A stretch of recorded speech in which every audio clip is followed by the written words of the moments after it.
This is your end of day market recap for what is today, Monday the 20th. Sorry, I'm just getting rid of some of these things on my screen. Really another nice day for the markets, upside continuation.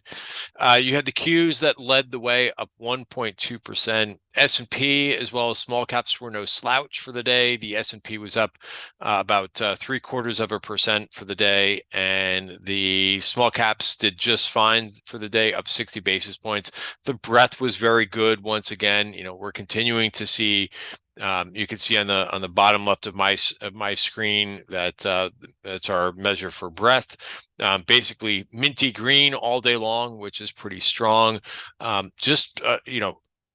Pretty surprising in terms of at this point, like in November, the number of things that just continue, knock on wood, have been kind of positive. For example, there was a bond auction today, 20-year bond auction, and that actually showed some demand in there too. And TLT ended up going up a little bit more than 0.5% for the day, up over 1%. Remember, bonds actually started in the red today, so that's 1% gainer from the open. Blockchain stocks, cryptos, they did very well today.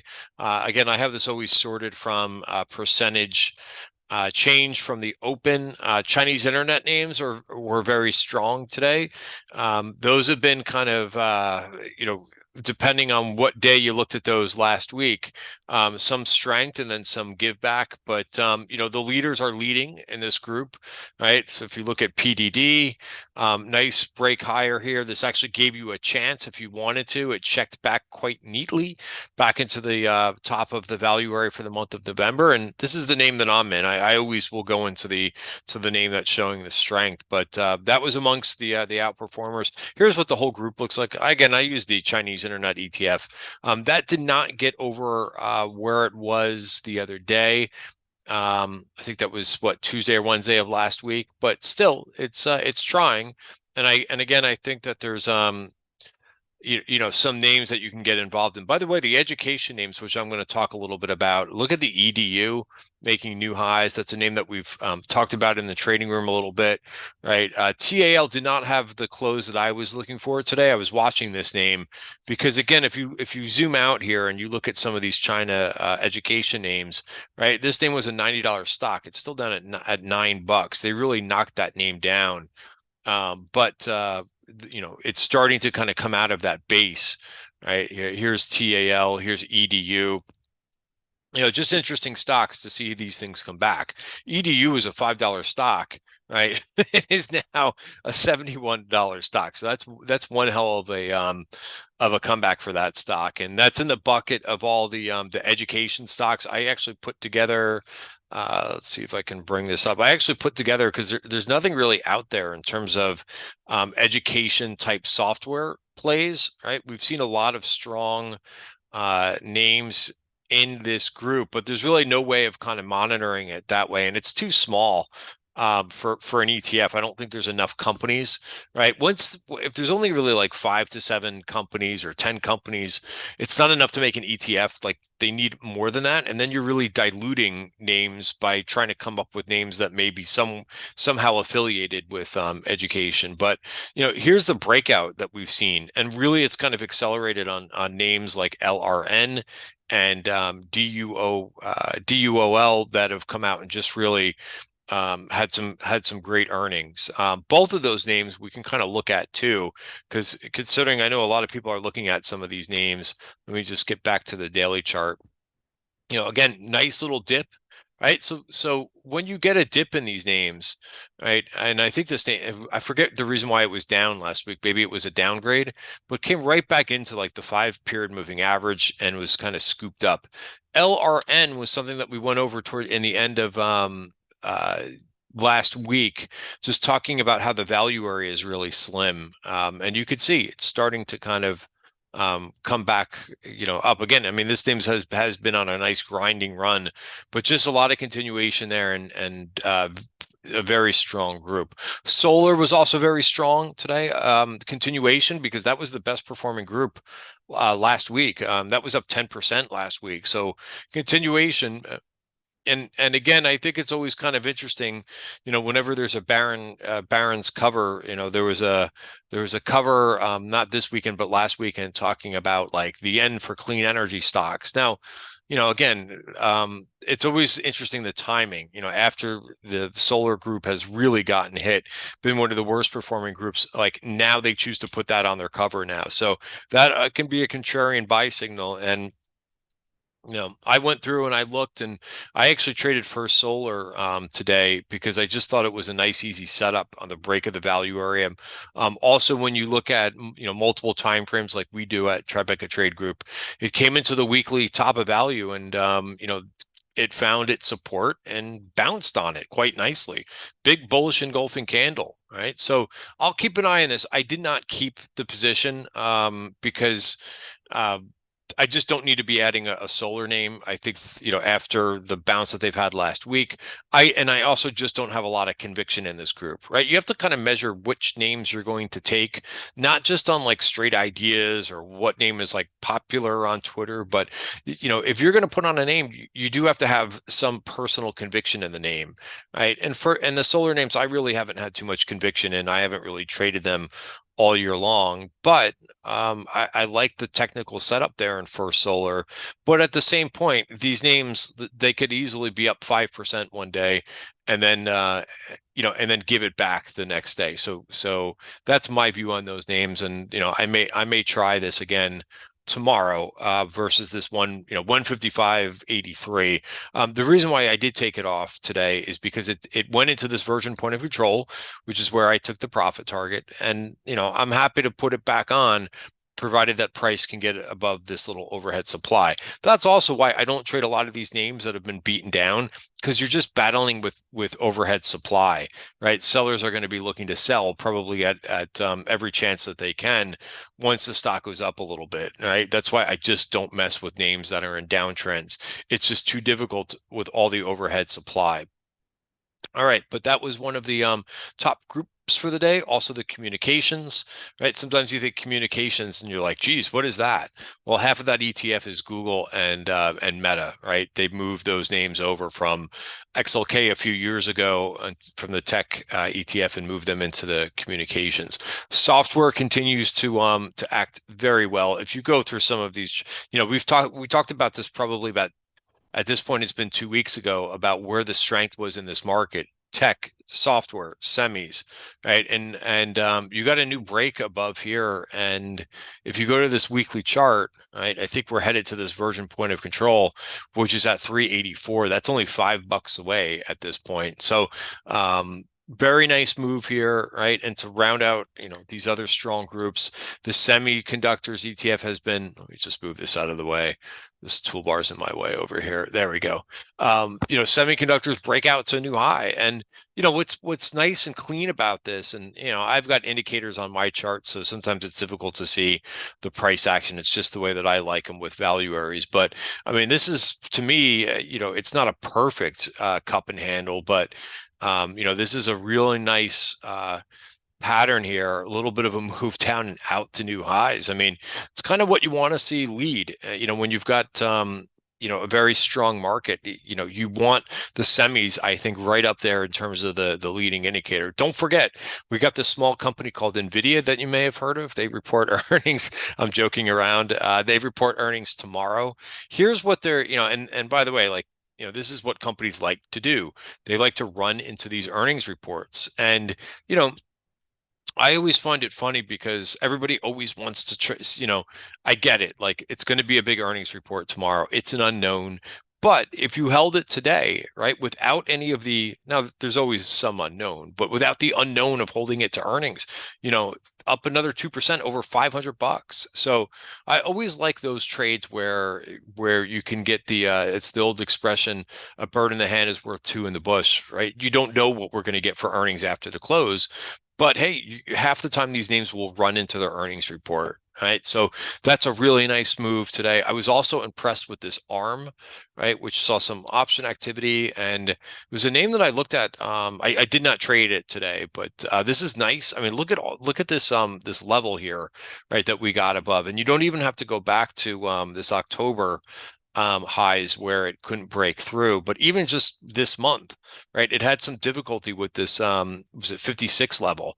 Not so much today, and really a nice move. And again, this could also be just a run into NVIDIA's earnings, but there's your break of the value area at 55.86. And a huge day for the stock, up 6.7%.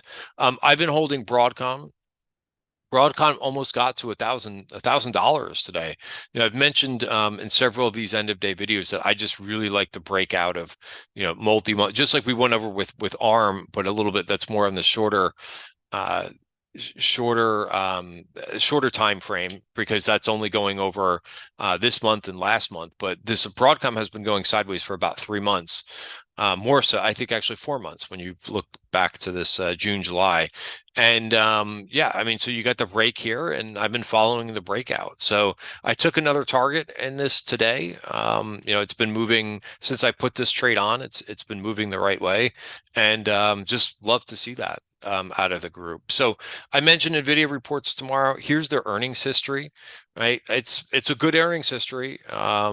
Last time it didn't do much. The previous 2 quarters, it really had huge numbers. But historically, and once you go back, once you forget about the last 2 quarters, it usually, this is what it normally does, right? There's been a couple negative quarters in there, a couple times where it goes up about 4%, 5%. There's another 4% in there. So, am I expecting like another $50 out of NVIDIA? I think that I think that they're going to continue to go higher. And I think a dip wouldn't be bad either. Right, because listen, I'm not going way long into NVIDIA earnings. So if it happens to continue to break out, you're working on a breakout to new highs here. Will I have a small piece of NVIDIA on? I probably will, and I do own it in the TTG trend portfolio, and I'll keep it there. Because if I think that it does pull back a little bit, I think that you're going to see buyers, unless it's really something significantly bad that they release in their earnings. But if it's not, if it's just managing what the street is looking for, the street's going to have some high expectations for the stock. So I think it's going to be an interesting report. Other names that I thought were really interesting. This is off of our weekend watch list. Palantir had a huge day, up 4%. Let's talk about where this stock could be going to. I mean, this is a real nice breakout. And again, you're seeing this over and over in so many charts. Even when you look at the S&P or NASDAQ, right? You had this big move on Tuesday.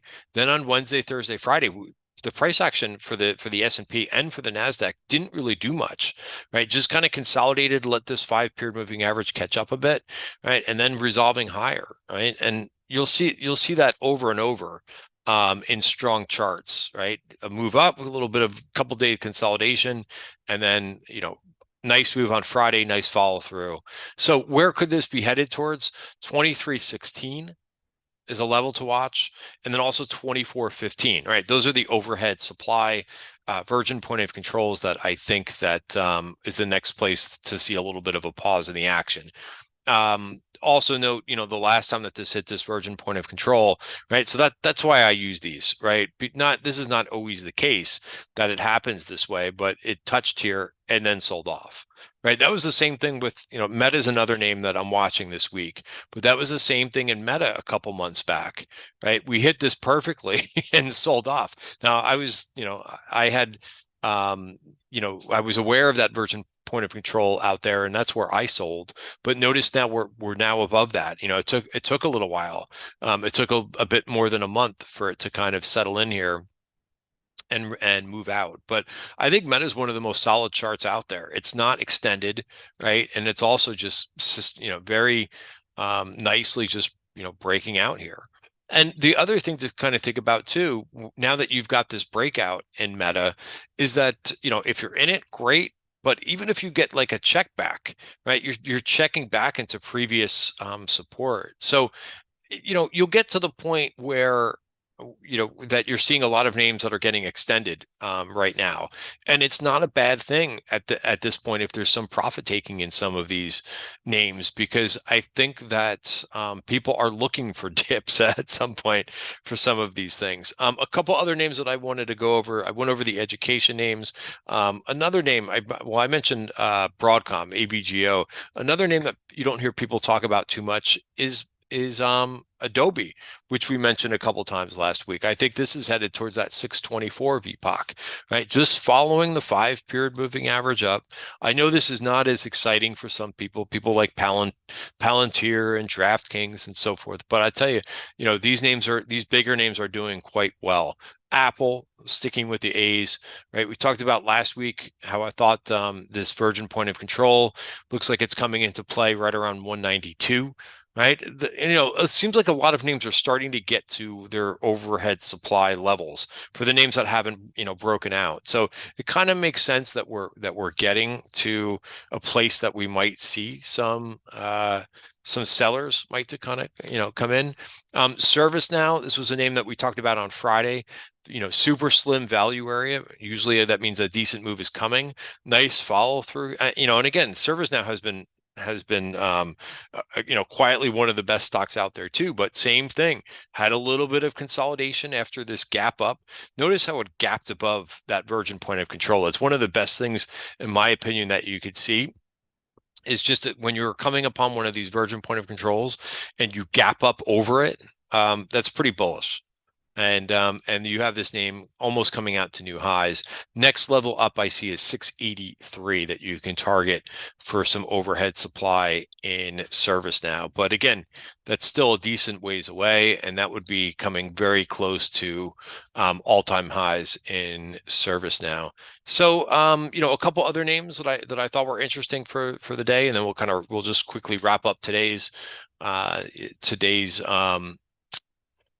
aftermarket call here is Celsius, right? This thing, there's several red bars after earnings. The earnings were not bad. Maybe they weren't as good as what the expectations were, but notice what happened here. We took out a downside Virgin point of control, right? So the overhead ones are supply, the ones down here demand, right? And it took it out, it bounced a little bit, still kind of took its time around here, right? And then buyers came in today. The stock was up 8% today.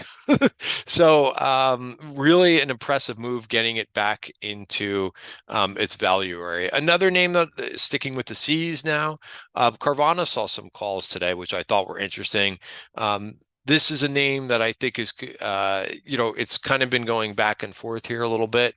And, it had the earnings report was back here. It's not like, this chart is not like the others, right? It's more of a work in progress. But I keep seeing, I think there was last week we saw weekly calls in this too. We'll see. That was a decent position. Here, I'll show you what I saw on the tape. But right in here, right, there's 2,000 of these weekly calls that went up. And again, like usually when you see something like this, it's like a $50,000 trade. This was a $772 option premium. Normally that would be like against shares or something, but I didn't see it against shares. I thought that was an interesting trade. So perhaps a name to keep an eye on this week, because again, they're just going out to this week's calls in Carvana. So interesting. It will have to get through same thing over some overhead supply. It's right in the middle of the value area for the week with a little bit of resistance up there at 34.40. All right, guys, that is it for today. One other name that I'm watching for tomorrow. Right, Melly had good numbers, not good numbers, but nice follow through. That's a name that we talked about last week. I'm long a little bit of this stock. Right, it's a hard stock to trade because it's $1,480, but overall, I think the trend looks great here too. So I am long some of this. And the name that I'm watching tomorrow, reports after the close tomorrow, is this DLO. Right, it's kind of gotten forgotten about. Now, it did not break its value area today. unfortunately, because I started a position in this thing. And again, it's going to move on earnings. But I would watch, maybe after earnings if it breaks out of that value area at 1922, right? A lot of international names are starting to kind of perk up a bit. So the weaker dollar helping a bit. All right, guys, that is it for today's video. Have a great night. By the way, we do have a what are they, Black Friday sale. We do have one of those. You could go to our website, tribecatradegroup.com. That pricing that you see on the website will be current through the end of the week, and you could use coupon code TTG new. And this will be our special for the year. And then we'll increase prices after that. So you could get that price for now that you see on the website, tribecatradegroup.com, and use coupon code TTG new. Thanks, guys. Have a great night. See you tomorrow.